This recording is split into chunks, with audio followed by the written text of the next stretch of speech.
As you guys probably know, I don't usually talk about the news in these videos, mostly because I get paid to talk about the news, so if I'm going to talk about the news, somebody should pay me for it. It's the same way I feel about hanging out with kids. However, one particular news item really caught my eye this week.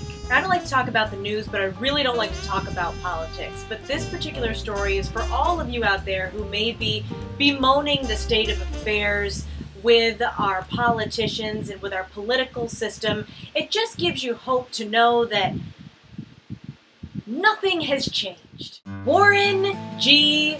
Harding. This week it was revealed that after 50 years, love letters that Warren G. sent to his lady friend Carrie Phillips are going to be made public later this month. Okay, bye. The very married Carrie and Warren carried on an affair for about 15 years prior to Warren running for president, or getting the nomination anyways. And by the way, when he did that, Carrie did what any respectable mistress would do and demanded money, or else she would expose the affair and the steamy, torrid letters that Warren, that dirty dog, had been sending to her the whole time. Hey girl! The story goes the Republican National Committee actually paid Phillips thousands of dollars to keep quiet and sent her and her husband to Japan on a lengthy trip because family values.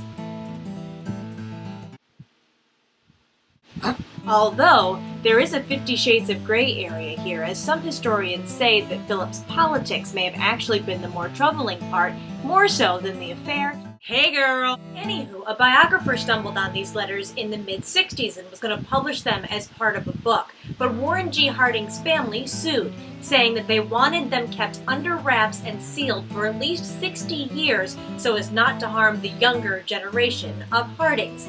And they won, and so they've been under wraps ever since. But time's up, so now we get a little taste of Warren G. Harding. Love machine. Maybe I should read you one of the letters. This one is dated March 12th, 1915. Jerry, you recall Jerry, whose cards I once sent you to Europe, came in while I was pondering your notes in glad reflection, and we talked about it. He was strongly interested and elated and clung to discussion. He told me to say that you are the best and darlingest in the world, and if he could have but one wish, it would be to be held in your darling embrace, and be thrilled by your pink lips that convey the surpassing rapture of human touch, and the unspeakable joy of love's surpassing embrace. I cordially agree with all he said. Perhaps it is not important, maybe it is not even interesting, but he is devotedly, exclusively for you. You remember Jerry? Her name is Carrie. His name is Warren. And his middle name is not Jerry. So you may wonder, who's Jerry, Warren? Do you want to know? I'm going to tell you, but just keep in mind, you can't unknow this. You ready? Jerry's the name that Warren G. Harding gave to his junk. Oh.